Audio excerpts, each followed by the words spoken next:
Branded enemy of the people by Donald Trump, the U.S. news media is responding with a campaign aimed at countering the president's narrative and highlighting the importance of a free press.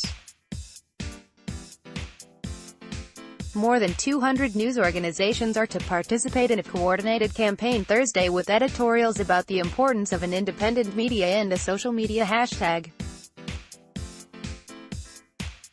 The move comes in response to a call by the Boston Globe amid a growing sense of unease that Trump's rhetoric is harmful to a free press and may even incite violence against journalists. The Boston Daily said it called on editorial boards nationwide to write and publish editorials denouncing a dirty war against the free press. The coordinated effort comes amid Trump's ongoing claims of fake news from media outlets that publish unfavorable articles and calling mainstream media outlets the enemy. Free press advocates argue that Trump's efforts threaten the role of the press as a check against abuse of power in government and imperils the constitutional First Amendment protection for journalists. Cannot sit back. I don't think the press can just sit back and take it. They need to make the case when the most powerful man in the world tries to undercut the First Amendment, said Ken Paulson, a former editor-in-chief of USA Today who heads the newsroom's First Amendment Center and is Dean of Communications at Middle Tennessee State University. But Paulson questioned whether editorials would be effective. The people who read editorials don't need to be convinced, he said.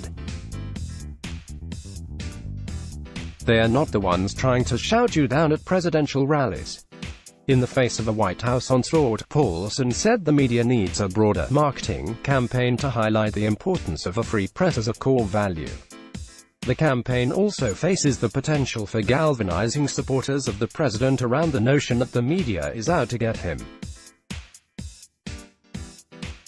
The media are organizing an ever more deliberate and public attack on real Donald Trump and on the deplorable half of the country who support him.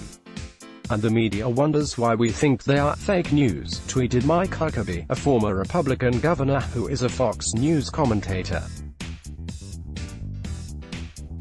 Columnist James Freeman of The Wall Street Journal, owned by Trump ally Rupert Murdoch, said the campaign probably isn't the best way to expand readership among the rightward half of the electorate. Freeman added, if the Globe's effort is actually not intended to broaden its audience but instead to energize those who already oppose the president, this again may be a strategy more suited to politics than to journalism. Even some Trump critics have reservations about the campaign.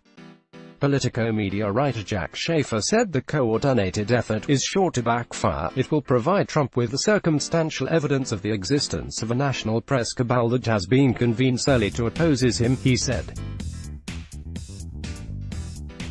Striking a nerve, but media rights advocates say the stakes are too high to allow the president's claims to go unchecked. Some say Trump's comments have incited threats against journalists covering his events, and may have created a climate of hostility that opened the door to violent attacks like the June fatal attack on the Capitol Gazette in Annapolis, Maryland. An Ipsos poll released this month found 43% of Republicans agreed that the president should have the authority to close news outlets engaged in bad behavior. I don't know of any other industry that would not fight back, said Lucy Dalglish, Dean of Journalism at the University of Maryland. The framers of our country recognized that information freely gathered and freely disseminated is of paramount importance, and thus enshrined in the Constitution, she said. Dan Kennedy, a journalism professor at Northeastern University, said the message is important even if it sparks a backlash. It's worthwhile for newspapers to reaffirm the values and the importance of the First Amendment in a coherent, coordinated way, he said. Joining the effort Tuesday, New York Times editorial page editor James Bennett said, at a time when newspapers around the country are under real commercial and political pressure, we think it's important to show solidarity. I think the Globe struck a nerve, said Dalglish. The journalists who work at these organizations know they are not enemies of the people, they are working on behalf of the people every day.